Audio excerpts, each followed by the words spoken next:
Ladies and gentlemen, the captain has turned on the fasten seatbelt sign. If you haven't already done so, please make sure the volume of this podcast is set perfectly to your listening enjoyment. Please take your seat, whether that's on the treadmill, car, sofa, or bed, and buckle in for the last trip. My name is Jamie Beebe, and I'll be your tour guide, recreating someone's last days in paradise. On behalf of myself and everyone behind the scenes, please enjoy the Last Trip podcast. And because nobody likes a long flight to get to where they want to be, let's prepare for takeoff. Our victim today is 61-year-old Marie Kuhnla, who left New York for a fun week-long girls' trip to Turks and Caicos in October of 2018. The women were filling their days snorkeling, karaokeing, and lounging at the pool until the evening Marie went to her room for a nap before dinner and was never seen alive again. Marie's body was found still on Club Med resort property, assaulted and strangled. Her friends have named a person of interest who was another guest at the resort, but police have so far failed to bring justice for Marie. What happened to Marie Kuhnla while she was enjoying her Club Med vacation in paradise? And when will there be justice? Follow along because there are a few things that just don't add up. I've never stayed at a Club Med and usually avoid most resorts when I travel. I prefer to travel on a more local level, staying at hostels or Airbnbs. But I totally get why people stay at all-inclusive resorts, especially when you add in food, drinks, excursions, and the safety aspect. Club Med was started back in 1950 when two Frenchmen, Gerard Blitz and Gilbert Tragano, had a vision to create a new type of vacation experience. The idea was founded on the concept of providing affordable, all-inclusive holidays in sunny destinations. The first Club Med village was established in Mallorca, Spain. It was a simple tent village with basic amenities, offering guest accommodation, meals, and activities, all for one fixed price. It was a totally new idea in the world of vacationing. Throughout the 1950s and 60s, Club Med expanded rapidly, opening these villages across a lot of tropical destinations. They focused on giving vacationers sports, entertainment, and a laid-back atmosphere for those looking to just relax. They also introduced the concept of GOs, or Gracias Organizers, who are staff members responsible for organizing activities and entertainment for guests. In the following decades, Club Med expanded globally, and by the 1980s, it was one of the largest and most well-known vacation resorts in the world. More recently, Club Med modernized into more upscale accommodations, including gourmet dining, wellness programs, sustainability, and eco-friendly practices. On their website, they describe Club Med Turquoise as an adult-exclusive, all-inclusive paradise, where both couples and friends can learn what it truly means to disconnect. At Turquoise, you can explore the ocean depths at one of the world's top wall diving destinations, sail away in the turquoise blue water, and enjoy live music, fresh smoothies, and cocktails right on the beach. Located in Grace Bay of Providenciales and ranked on one of the most beautiful beaches in the world, Resort Club Med Turquoise offers a delicious gourmet cuisine, infinity pool, and comfortable rooms with a view. And it comes with a price of $600 to about $1,000 a night, depending on what time of year you're vacationing. Turks and Caicos is actually 40 low-lying coral islands in the Atlantic Ocean, just southeast of the Bahamas and north of Haiti and the Dominican Republic. Only 8 of the islands are inhabited, and the main ones are Providenciales, usually called Provo, and Grand Turk. It's a British overseas territory, and English is the official language. Tourism is the primary industry, and the currency is the US dollar.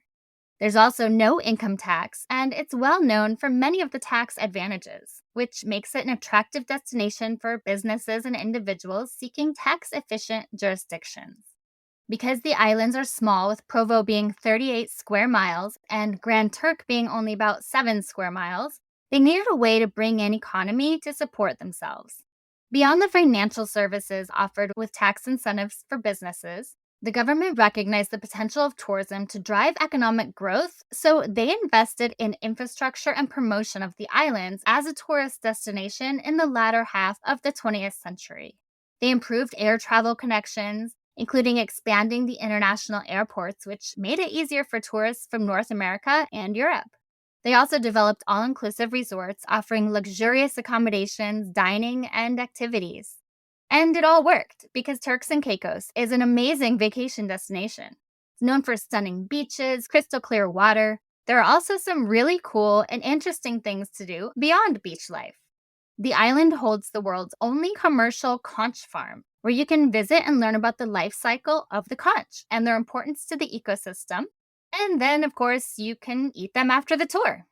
There are also real life glowworms on Turks and Caicos, with several tours offering an experience to see the natural bioluminescent glowworms lighting up at night in their natural habitat. Iguana Island is a small island less than half-mile long, just off the coast, and home to a booming population of the endangered Turks and Caicos rock iguana. It's accessible only by boat or kayak, and I would definitely give it a visit, even though iguanas do scare me a little. Another cool landmark to see is a giant sinkhole known simply as the Hole. It's about 50 feet across and 60 feet down to the water in the bottom, and well, it's basically a giant hole in the earth. It's possible that it's connected to the ocean as it appears to be tidal, and locals say when it rains enough, you can jump into the hole because the water's deep enough, but I'm not so sure I'd give that one a try. The sinkholes are caused by slightly acidic rain slowly eating away at the limestone. One thing Turks and Caicos does not have is a vibrant nightlife scene, and most restaurants close around 10 p.m., with bars closing around 11 p.m. But overall, Turks and Caicos is well loved by beachgoers, luxury travelers, retirees, and snowbirds. So let's get to know Marie Kuhnla, who went there on her last trip, a girls' trip getaway at the luxurious and relaxing Club Med Turquoise. Texas has a reputation for being tough on crime, but beneath the surface, in the darkness, are many mysteries left undone. In 2017, Gone Cold, Texas True Crime began with the story of Carla Walker. A community came together, demanded justice, and almost 47 years after her murder, Carla's case was solved. We did what we set out to do as a community. We got them. Since then, Gone Cold has told the stories of more than 250 cold cases. There's no way for us to find any closure because they still out there. They still walking free, and they moved on with their lives, and they took 4 lives. I'm Vincent, host of Gone Cold. There are countless cases throughout Texas waiting for new leads or forensic advancements. They made him kneel down and they shot him in the back of the head and then burned his car so there would be no evidence. On Gone Cold, you'll hear in-depth stories of these unsolved murders and missing persons cases. From the historic and mysterious 1948 disappearance of Denton Coed, Virginia Carpenter, to the brutal and unspeakable 2014 murder of pregnant Dallas woman Delisa Kelly. Gone Cold isn't simply a murder podcast, it's a pursuit for justice. Join us in our mission by subscribing to Gone Cold, Texas True Crime, wherever you listen to podcasts. There are monsters among us. Marie Kuhnla was a really wonderful woman. Everyone that knew her loved her, and there's a lot of people that miss her. She lived in Wantagh, New York, and was married to her husband, Rick Kuhnla, for 38 years. They have a son, Rick Kuhnla Jr., who now lives in California. Marie went back to school later in life and graduated from Marquette Law School. And after she earned her law degree, she spent over 15 years as a public defender at the Legal Aid Society of Suffolk County. Marie was that special kind of person that spent her time helping others. She made sure quality legal representation and assistance was available for those who could not otherwise afford it. She treated every one of her clients with respect and worked tirelessly on their behalf. Her friends said she brightened the day of everyone who knew her and many who didn't. And it was while working in this law firm that she met some of her best friends, Helma Hermans and Kim Nohilly, who would later accompany her on that girls' trip to Turks and Caicos. Marie was the type of person that showed by example that it was possible to have both a meaningful professional career and also be a wonderful wife and mother. Her son Rick said she was a loving, caring, compassionate woman who he was lucky to have for a mom. If she saw someone in need, she would help them. Marie frequently visited her elderly mother, taking her out to eat and keeping her company. She also enjoyed reading, being at the beach, seeing new places, and dining out. She was a sweet woman who wouldn't hurt a fly, making it all the more shocking when she was brutally assaulted and murdered at Club Med on the paradise island of Turks and Caicos, because she really had no enemies at all. She may be gone, but the impact she had on the world and inspiration she provided most certainly is not. Who would want to hurt Marie? Let's go through what we know about this case right after these messages from our sponsors. Marie was looking forward to her well-earned vacation and girls' trip to Turks and Caicos with her friends Helma and Kim's 26-year-old daughter. They arrived on the island on October 10th, 2018, checking into the extravagant Club Med for the week-long getaway. The women spent their first few days snorkeling, doing water aerobics, and singing karaoke. Kim later told the news media that Marie kept saying this was the best vacation ever. But right away, there was a problem. Almost immediately upon their arrival, the group was concerned about another guest that they met, a man named Frank Yaculo Jr. He was vacationing from Long Island and was also a former Club Med employee. The woman felt like he was a nuisance, and he attached himself to the group, especially to Marie, likely because of her warm and caring nature. Marie and her friends were mostly staying on the resort property throughout their trip, so everywhere they went, Frank was there too. And he was constantly supplying Marie with large amounts of alcohol. Marie wasn't much of a drinker because she suffered from a seizure disorder and other medical conditions that she took a lot of medication for. And it wasn't like her to mix medication with alcohol, especially in those amounts. But with the pressure of Frank ordering round after round, Marie started acting out of character. She was uncharacteristically drunk at times, and this was even noted by other guests at the resort. Her friends also said they'd never seen her this intoxicated before, and they'd known her for many years. Now, Frank was not only annoying the group, but he was also accused of assault by Helma. She said he sexually groped her private area while she was in the pool, and she reported it to Club Med employees. She also said she wasn't the only one to make a complaint about Frank, but that there had actually been multiple complaints, and the resort did nothing about it. The last day Marie was seen by her friends was October 14th, around 7 p.m. Leading up to that, she was drinking and hanging out in the pool with her friends, and Frank was there too, ordering drinks. Because of all the drinks throughout the week, Marie had been suffering a couple of falls. She was walking around intoxicated, and another guest that met her on his arrival to the resort around 2:30 on the 14th said she had slurred speech and he couldn't understand what she was trying to say. After spending the rest of the afternoon at the pool, Marie went back to her room around 6 p.m. The group was scheduled to meet up in the Zumba area to go to dinner, but Marie never joined them. Kim's daughter said she saw her around 7:15 near the restaurant, but she said she was headed back to her room for a nap. The next day, Marie's friends couldn't find her anywhere, and by that afternoon, they were extremely concerned because no one had seen her since the night before. They told Club Med staff, and her friends started searching the property for her. They feared she could be unconscious on the property due to her seizure disorder and the fact that she'd been drinking heavily. Police arrived around 7 p.m. that night. They wouldn't come sooner because it hadn't been 24 hours that she'd been missing. By the time police showed up, her friends knew something was very, very wrong. They had searched the entire property, and Marie was nowhere to be found. This was completely out of character for her. Helma, Kim, and Kim's daughter told the police they suspected Frank of knowing something about Marie's disappearance right away.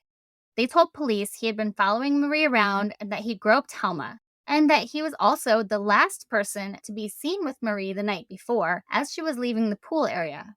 Police looked around the property, they searched Marie's room, and they also examined Frank's room, but nothing was out of place, so they left. Early the next morning, October 16th, the group again set out to search for Marie. They weren't getting much help from police or Club Med employees, although several of the other guests had joined in the search. It was then that Kim's daughter and another guest at the hotel came across the gruesome discovery of Marie's body. They discovered her in some bushes not far from her room in an area near the resort's soccer pitch, an area that Club Med employees used, but guests did not. Police came immediately. They pronounced Marie dead within an hour and sealed the area off as a crime scene. Island police then arrested Frank on the sexual assault accusations from Helma, but he was later released on a $10,000 bail that was posted by an unidentified resident of Turks and Caicos. I assume he knew residents of the island because at one point he was a former employee of that same Club Med. As soon as he was released on bail, Frank left the island and flew home. The police were very tight-lipped about the investigation, and the information they did release wasn't exactly correct. For instance, they said that Marie was found off Club Med Resort property when she was clearly on the property. They also tried to pass her death off as an accident when it was clearly murder, which made Marie's family feel like police and Club Med were trying to sweep her murder under the rug. In fact, in 2019, the lead detective for Turks and Caicos went to Long Island, and in a recorded meeting, he is heard trying to convince her family that she wasn't murdered, saying, "I have reason to believe that it's not a homicide." But after the autopsy, the medical examiner ruled it as homicide from manual strangulation. Unfortunately, this didn't make much of a difference in the investigation, and they wouldn't even give Marie's family the full autopsy results or details of her death for nearly 3 years. When the family finally got Marie's body weeks later, they felt she was deliberately allowed to decompose at the island morgue as part of an elaborate cover-up. Years later, the medical examiner testified at an inquest into the case that he thought her body was intentionally mishandled, that they had purposely put her body under a heated exhaust fan to degrade possible DNA faster, and that those actions were intentional. But Marie's family wasn't going to give up trying to get answers, so they hired private investigator Eddie Dowd in 2020 to dive into the case. And Eddie was able to get a lot more answers, leading Marie's family to file a $10 million wrongful death suit against Club Med and Frank Yacullo Jr. Finally, in June 2022, Marie's family was able to get more information from the medical examiner and her autopsy results, and it was shocking. The medical examiner, Dr. Steckbauer, reported that she was found in the bushes with her face in a downward position, with debris in her mouth and upper esophagus. Her clothing was askew, she was partially disrobed, and the back of her blouse and beach wrap was torn. Her underwear was on inside out and pushed away from her private parts, and there was seminal fluid on it. But it was too decomposed to adequately test it. In addition to the seminal fluid found, lab reports showed blood on almost every article of her clothing. There was bruising on her inner thighs, bruising on her ribs, and bruising from her knees to her feet.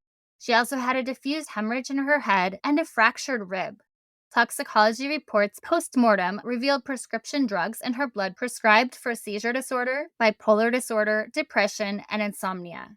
And lastly, the autopsy provided evidence that Marie did not walk to the location where her body was found. She was found 100 yards away from her shoes on a rocky dirt path that no one would have gone down barefoot. Not only that, her feet were not dirty or injured at all, and the balls of her feet were completely clean. This indicates she was carried to the bushes and put there by someone. All these findings were from the autopsy that was conducted on October 19, 2018, and put into a report dated October 28, 2018. But again, not available to Marie's family until June of 2022. And that happened after they filed the wrongful death lawsuit. Dr. Steckbauer's report concluded as follows. Due to hemorrhaging of the strap muscles, dirt and debris in the mouth, bruises on the legs, abrasions of the legs and arms, a fractured rib, the manner in which she was found, her torn clothing, and crime scene photos, that Ms. Kuhnla had died by manual strangulation. It took her family 3.5 years to find out that not only was their loved one murdered by strangulation, but she was also beaten and sexually assaulted. The report they finally received also revealed details that there were bloody items analyzed from the room of another hotel guest, Frank Yacullo Jr. While Frank was initially detained because of the alleged sexual assault against Helma, there are no reports indicating DNA was taken from him, and authorities declined to press charges for the sexual assault allegations. At some point, there was DNA taken from Frank's room, but it did not match Marie. The DNA found on Marie's body was inconclusive due to the decomposition. Once he was back in the US, Frank declined to cooperate with FBI agents. Now, I must note that Frank has maintained his innocence, and he pleaded the fifth when he was deposed for the inquest. Before the inquest, when questioned by NBC4 in 2019, he said, quote, "I had nothing to do with that. I had no interaction with her besides going to the pool." So, where do things stand now?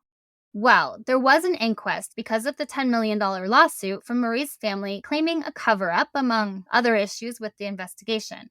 A coroner's inquest is a legal inquiry into the case and circumstances of a death.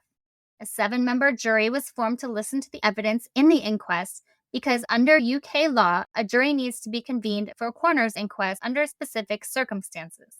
The circumstances include if the death was unnatural, the death was sudden or unexpected, or the death was under other suspicious circumstances. It was during this inquest that the attorneys for Club Med and the island police actually challenged the medical examiner on his findings. They challenged his findings that Marie was murdered. They somehow wanted her death ruled an accident, that she was essentially responsible for her own death. And although I don't have all the information, from what I do know, it doesn't sound like it could have possibly been an accident.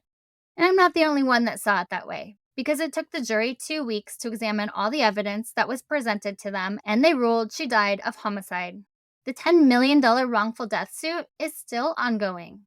The statement released by Club Med and Trevor Botting, who was the acting commissioner of police on the island, concerning the murder of Marie Kuhnla reads as follows. Our thoughts and prayers are with the family and friends of Marie at this time. This is an active investigation into the death of Marie, and I would ask that anyone with any information to please contact the investigators from the Serious Crime Unit, or you can call in confidence at Crime Stoppers on 1-800-8477.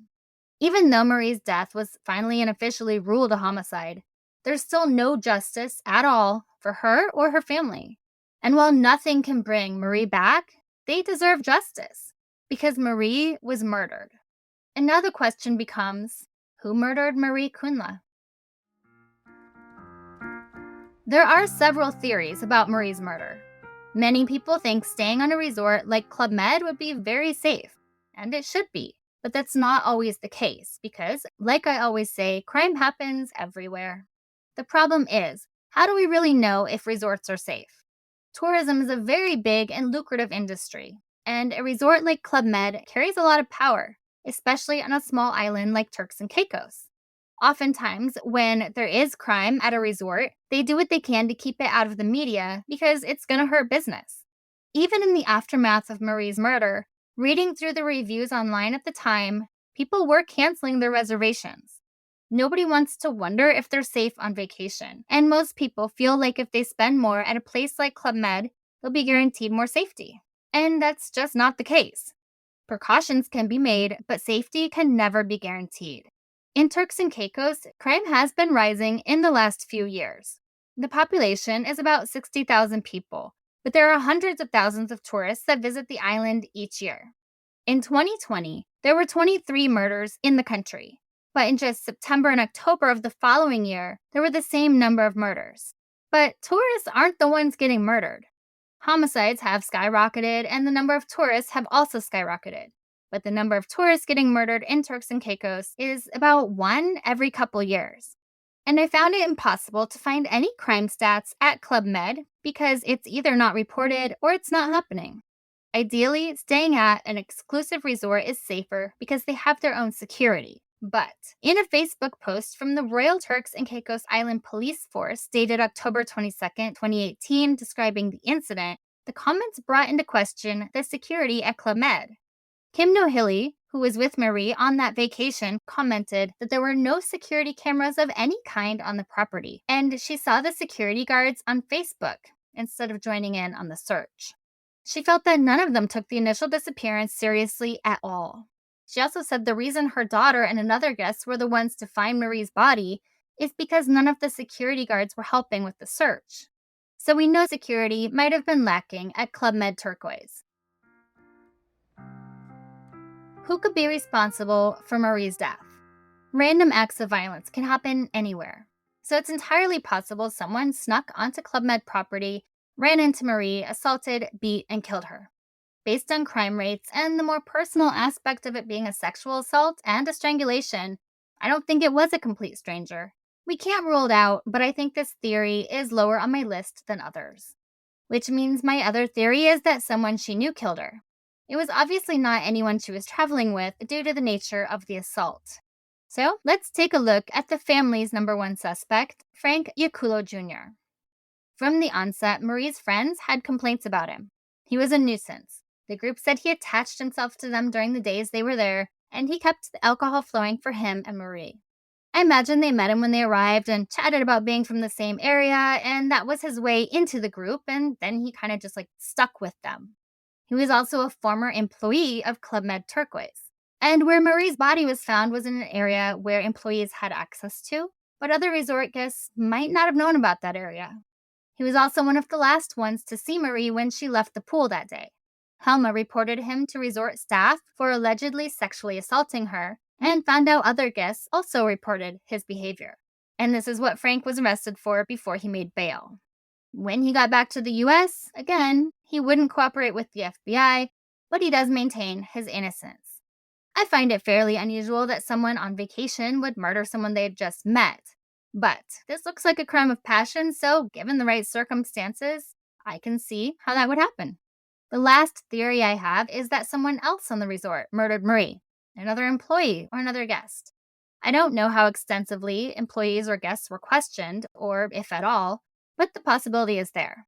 The only thing we know for sure is that Marie Kuhnla was murdered at Club Med in Turks and Caicos, and no one has been brought to justice for it. How can you stay safe visiting the beautiful islands in Turks and Caicos? Well, there's a relatively low crime rate compared to many other Caribbean destinations. Like any tourist destination, there are incidents of petty crime and theft.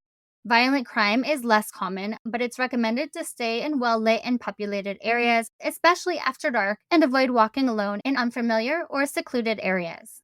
Most crimes tend to be a result of opportunistic burglary and theft, which makes Marie's murder all the more shocking and personal. Overall, Turks and Caicos is a very safe destination, but there are a few things you should know before going. Marijuana in any form is illegal, including anything containing CBD or THC. There's no exception for medical marijuana products, and if you're caught, there's a fine of up to $75,000 and a 5-year sentence. Feral dogs are an issue on the island, although fairly uncommon. Feral and domestic dog attacks on people do happen. When I was in Guatemala, they also had a problem with feral dogs, so most people kept rocks in their pockets, and that seemed to work if they started chasing you. Luckily, there are no cases of rabies in Turks and Caicos, but the risk always exists because bats are present on the islands. One of the greatest causes of visitor deaths is drowning. Many drownings have occurred at the bright coral reef gardens, likely due to exhaustion or cardiovascular conditions. Always snorkel with a buddy and consider using a snorkeling vest or flotation aid. Avoid full-face snorkel masks because they've been linked to several deaths. If you get caught in a current, don't panic. Instead, swim perpendicular or somewhat with the current, and you should land on the coast a distance down the beach from your starting point. Pornography is illegal there. Even watching it online is illegal. And public nudity is also illegal throughout the islands, so there's no topless beaches. Keep your clothes on. There are taxis on the island if you need to go anywhere, and it's advised to take one at night, although most resorts provide bicycles to get around town. Also, taxis are per person, not per ride. So if you have more people, the ride will cost more. If you rent a car, driving is on the left side of the road, but sometimes they have right-sided vehicles. So it might be a pretty bizarre experience if you're not prepared. It's customary to tip waiters, taxi drivers, maids, and porters at about 15%. If you are a victim of a crime in Turks and Caicos, call 911. Although response times are typically longer than what is common in North America or Europe. And it's not much of a backpackers type of island because it is pretty expensive. It's a tiny island where pretty much everything is imported and they rely heavily on tourism. So be prepared to spend a little money. One way to save money is to rent an Airbnb and cook all your own meals. But hey, it's vacation. Might as well spend what you got. As always, inform someone about your plans before going anywhere. Tell someone reliable where you're going and what you'll be doing and when to expect you back. And my number one tip to staying alive on vacation is to pay attention to your gut. If something doesn't feel right, it isn't. Marie Kuhnla was beaten, assaulted, and murdered at Club Med Turquoise on October 14, 2018. No one has been charged with her murder, and someone should be. Her family deserves closure. If anyone listening has any information about Marie's death, please contact the Serious Crime Unit or call Crime Stoppers Turks and Caicos at 800-8477 or 649-232-9151. Now is the time to speak up. If you know something, say something. And finally, remember to leave a review and rate this podcast 5 stars if you like the show, or hell, even if you don't. But either way, feel free to let me know what you think. Please follow The Last Trip on Instagram at The Last Trip Crime Pod and subscribe on Patreon to support the show. You'll get extra research, videos, photos, and updates, and even learn about my personal travels. That's patreon.com/The Last Trip Podcast. I'm Jamie Beebe, bringing you your last trip and signing off until the next one. Thanks for listening.